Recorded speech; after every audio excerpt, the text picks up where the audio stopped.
மக்களே வணக்கம். வாழைப்பூ ரெடி வடை சுட்டுட்டு இருக்கிறேன்.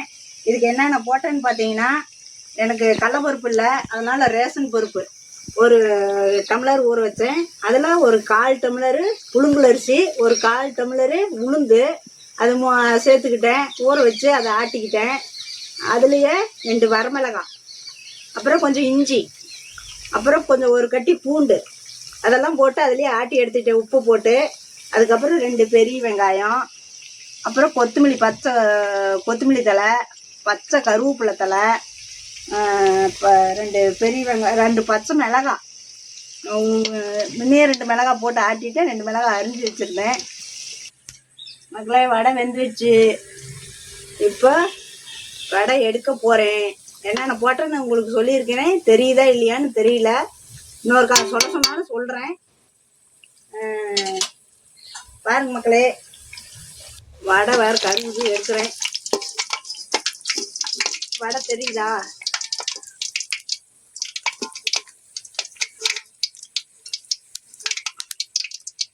மக்களே வாழைப்பூ வடை ரெடி.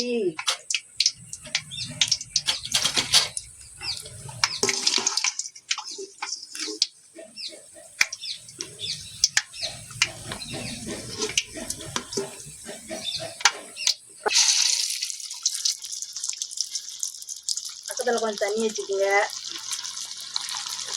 அப்போ தான் கை நனைச்சி போட்டோம்னா தான் வடை ஒட்டாமல் வரும். ரேஷன் பருப்புனால கொஞ்சம் ஒரு மாதிரி இருக்குது. கடலை பருப்பாக இருந்தால் கொஞ்சம் நறுப்பு பதமாக ஆட்டி எடுத்துருக்கலாம். ரேஷன் பருப்புனால கொஞ்சம் நெருநெருன்னு ஆயிடுச்சு. உங்களுக்கு என்ன பருப்பு கிடைக்கும் கடலை பருப்பு போட்டுக்குங்க. உங்களுக்கு என்ன இருக்கோ அது பண்ணிக்கோங்க.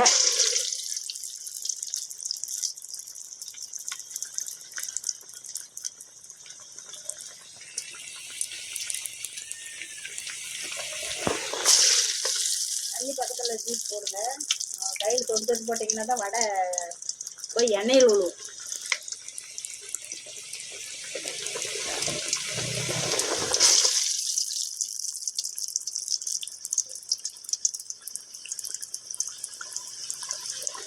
உங்களுக்கு புரியுதா தெரியுதான்னு தெரியல. இன்னொரு வாட்டி கூட நான் சொல்லிடுறேன். பாருங்க மக்களே, ஒரு டம்ளரு ரேஷன் அரிசி, 1/4 டம்ளர் புழுங்கரிசி, ரேஷன் பருப்பு 1 டம்ளரு, 1/4 டம்ளரு புழுங்கரிசி, 2 வரமிளகாய், அந்த உப்பு, பூண்டு ஒரு கட்டி, இஞ்சி ஒரு துண்டு, அதெல்லாம் போட்டு உப்பு போட்டு ஆட்டி எடுத்துகிட்டு வந்துட்டேன். கொஞ்சம் நைஸாக ஆட்டி விட்டேன், அதனால தான் இப்படி இருக்குது. செக்கில் தான் ஆட்டினேன்.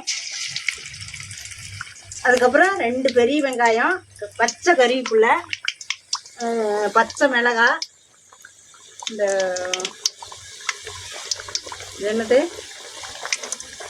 பச்சை கறிவேப்பிலை, பச்சை மிளகாய், பச்சை வெங்காயம் எல்லாம் போட்டு வெந்து வடை சுட்டுட்டேன்.